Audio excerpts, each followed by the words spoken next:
morning to everybody present here. It's me, Pranish Shah from grade 9A2, standing in front of you to read today's news.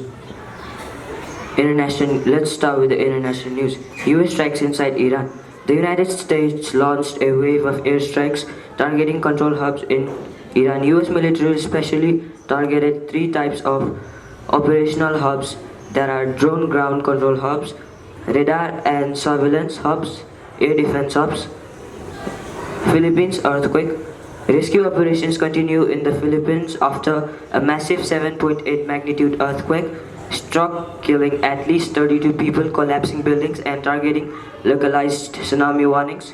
Now let's head to national news. 16 Nepalese rescued. 16 Nepalese were rescued from India in the conditions of forced unpaid labor, including 7 minors. Bank legislation table. The House of Representatives officially received the Nepal Rashtra Bank Third Amendment aimed at boosting macroeconomic stability and strengthening financial sector. Now to the sports news. 2026 World Cup kickoff.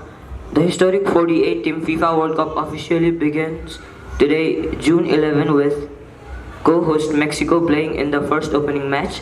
Political tension at the World Cup.